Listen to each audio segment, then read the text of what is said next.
चीखती शाम, वो रोती हुई माँ, यूपी की बदायूं जगह और तारीख 19 मार्च।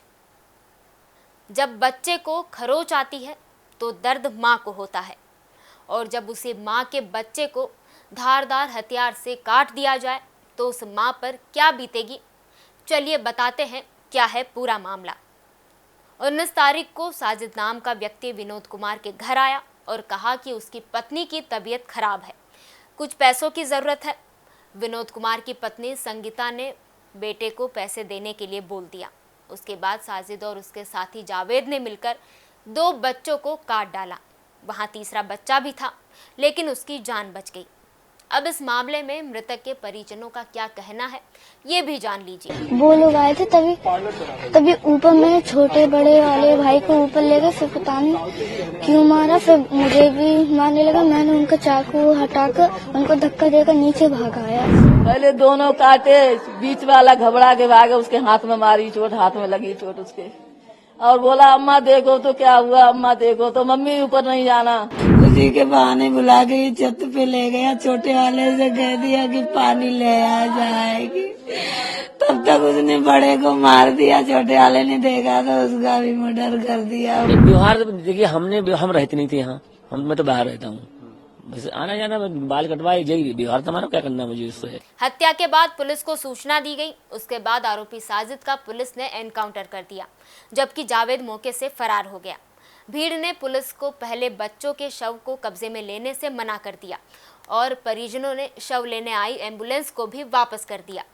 गुस्साई भीड़ ने तोड़फोड़ करते हुए रोड को भी जाम किया।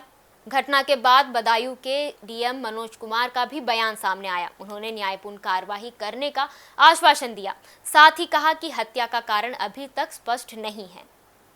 आज शाम को ये सूचना मिली कि यहाँ बाबा कॉलोनी पुलिस चौकी के पास एक स्थान है, उसमें एक युवक ने एक घर में मुस्लिम उसके पड़ोस का ये घर है, 2 बच्चों की हत्या कर दी। तो उसको लेकर कुछ लोग आक्रोशित हो गए हैं, उनको सजाया हो जाएगा, बॉडीज को पोस्टमार्टम के लिए लोगों ने भिजवाया है और उनको आश्वस्त किया गया है जो न्यायपूर्ण कार्रवाई है, कानूनी कार्रवाई लोग समझ। कितने बच्चों की मौत हुई है? 2 बच्चों। क्या क्या उम्र होगी सर? लगभग 11 साल और 6 साल उनको बताई जा रही है। कुछ पता चल पा रहा है सर क्या वजह? अभी कोई कारण स्पष्ट रूप से सामने नहीं आ रहा, ये आगे जांच का विषय है। आरोपी को गिरफ्तार कर लिया गया, कार्रवाई की। इस मामले में जब आरोपी साजिद की पत्नी से बात की गई तो उनका कहना था कि उनकी तबीयत कभी खराब थी ही नहीं, ना ही साजिद की पत्नी प्रेग्नेंट है। साथ ही आरोपी के परिवार ने कहा कि जो हुआ बहुत बुरा हुआ, हमें अपने बेटे के मरने का इतना अफसोस नहीं है जितना उन 2 बच्चों के मरने का है। मेरे बेटे ने जो भी किया उसकी उसे सजा मिल गई है और मुझे इसका कोई अफसोस नहीं है। पोस्टमार्टम के बाद सामने आया कि बड़े भाई आयुष के शरीर पर 11 घाव के निशान थे, जबकि छोटे भाई के गर्दन और चेहरे पर चोट लगी थी। कल घटना क्रम कुछ इस प्रकार का है कि ये जो व्यक्ति है आरोपी साजिद, वो अपना खोखा नाई का वो जो पीड़ित परिवार उसके घर के सामने रखता है, उसके घर में आना जाना भी था उसका।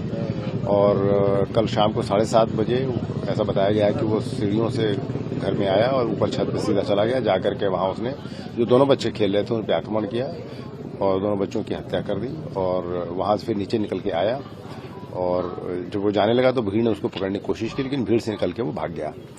पुलिस को सूचना मिलते ही पुलिस ने मौके पर पहुंच करके स्थिति को संभाला और जब ये पता चला कि वहां से भाग गया है तो उसकी तलाश में टीमें भी निकाल दी गई। थोड़ी देर के बाद ही सूचना मिली कि शेखुपुर के जंगल में ब्लड स्टेन कपड़े, जो बच्चों का जो खून लगा था उस तरह के कपड़ों में कोई व्यक्ति भाग रहा है। पुलिस ने घेराबंदी की, उसने पुलिस पार्टी पर फायर किया, जवाबी फायर में उसकी मृत्यु हो गई।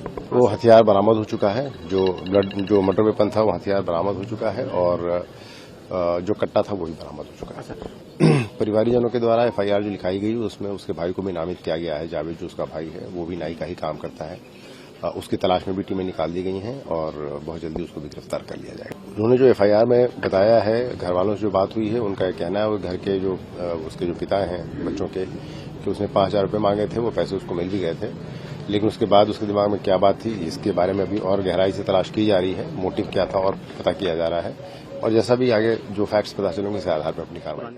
वहीं बच्चों के दूसरे आरोपी जावेद को पुलिस ने गिरफ्तार कर लिया है। पुलिस के मुताबिक घटना के बाद जावेद दिल्ली भाग गया था, जिसके बाद फिर यूपी के बरेली आ गया। जावेद का एक वीडियो भी सामने आया जिसमें वो एक ऑटो पर सवार दिख रहा था, जहां लोगों ने उसे पकड़ लिया। वहीं साजिद के एनकाउंटर मामले में एसएसपी का कहना है कि साजिद हत्या कर भागने की कोशिश कर रहा था। ग्रामीणों ने उसे पकड़ने की कोशिश की, लेकिन वह उनसे भाग निकला। बाद में पुलिस ने उसे घेरा और एनकाउंटर में मार गिराया, जबकि परिजनों ने मीडिया को दिए बयान में कहा कि हत्या के बाद साजिद को घर में ही बंद कर दिया गया था, सिर्फ जावेद बच निकला। जब पुलिस आई तब साजिद को अपने साथ लेकर चली गई। साफ है कि परिजनों और पुलिस के बयान में उत्तर दक्षिण का फर्क है। ऐसे में साजिद के एनकाउंटर का सच क्या है, ये अभी साफ नहीं हो पाया है। इस मामले में पुलिस की थ्योरी शुरू से ही संदेह के घेरे में है। आगे देखना यह होगा कि पुलिस कौन सी नई थ्योरी लेके आती है। इस मामले से जुड़े और भी अपडेट हम आप तक पहुंचाते रहेंगे। तब तक के लिए देखते रहिए TV 27 न्यूज़ डिजिटल को।